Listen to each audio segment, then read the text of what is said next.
All right, so welcome everyone to another deep dive. Yeah. And today we're looking at a pretty potent idea from the economist Thomas Sowell. Okay. And it's something that really, it goes way beyond just economics. Yeah, absolutely. It's a concept that really touches every decision we make in life.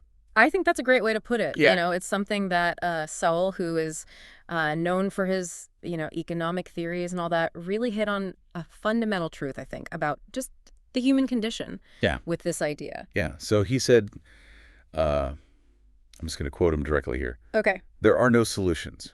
There are only trade-offs. Right. So what's your gut reaction to that when you hear that?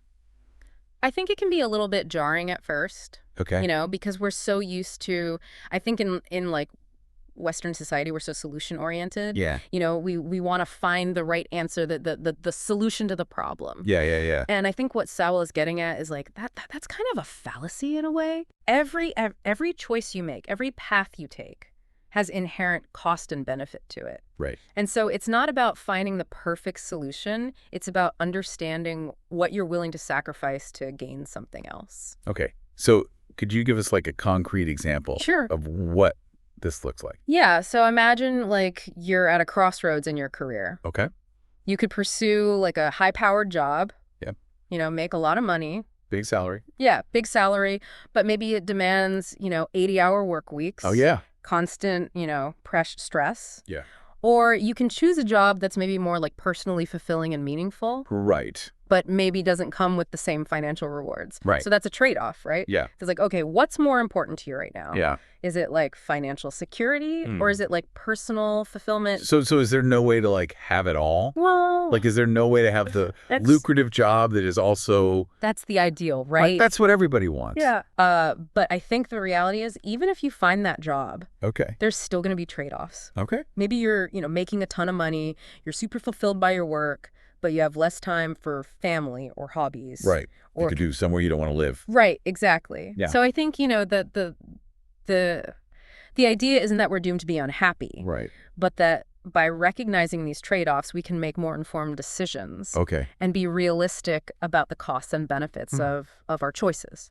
Yeah, I mean, this idea of trade-offs, it's not just in our personal lives, right? Right. It feels like it's kind of woven into how societies work, too. Absolutely. Right. Yeah, I mean, this is fundamental to economics. Okay. Economics is all about limited resources and unlimited wants. Right. You can't have everything, so we have to choose. Okay. And so this is where this concept of opportunity cost comes in. Okay, I've heard of that before, but I don't really know. Yeah, so opportunity cost is basically the value of the next best alternative. Okay. You forego when you make a choice.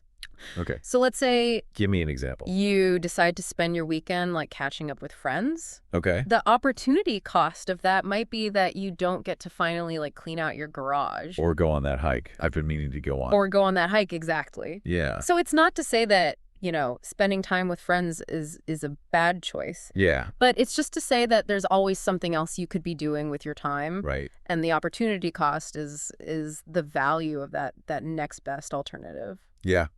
I mean, that really It makes you think. makes you think about decisions differently. Absolutely. Would you have made any decisions any different now that you know about this concept of trade-offs and opportunity costs? Yeah, it's funny you should mention that because I was just thinking about that. Yeah. How often do we go through life just completely unaware of these trade-offs? Yeah. And, I think for me, I'm more aware of it now than I used to be. But even still, I'm sure there are decisions I'm making where I'm not fully considering all of the potential costs and benefits. Right. It's a powerful lens for decision making, I think. Yeah. But it's also something that you have to actively think about. Yeah, and it's not just personal decisions, it's also Huge societal issues. it's societal issues. Yeah, absolutely. Can you give me some examples of that? Yeah, so think about environmental regulations. Okay. We all want a healthy planet, right? But stricter environmental regulations might lead to higher costs for businesses, Right. which could potentially impact jobs and the economy. Or think about healthcare policy. Okay. Providing universal healthcare, that would be a wonderful thing for a lot of people. Yeah. But it could mean higher taxes or longer wait times for certain procedures. Yeah. So it's not about saying one side is right or wrong, Right. but it's about recognizing that there are always trade-offs involved. Yeah. And I think understanding those trade-offs can lead to more like informed and nuanced debates about these complex issues. Yeah. I'm starting to see now why Sowell's idea is so potent. Yeah. And it's really making me think about all the different trade-offs It's everywhere. that I've made in my life without even realizing it. Yeah. So as we kind of wrap up this deep dive, Okay. let's go back to Sowell's idea one more time. Right. There are no solutions. Mm-hmm. There are only trade-offs. It's such a simple statement. Yeah. But it really, it has such profound implications for the way we approach decisions, both big and small. Yeah. And, as you go about your day, as you're interacting with the world, making decisions both personally and, within your community, just remember. Yeah. Every choice comes with a cost. And I think understanding those costs can empower you to make more informed and ultimately more fulfilling decisions. Yeah. I completely agree. Yeah. Well, thank you everyone for joining us for another deep dive, and we'll see you next time. See you later, Terry.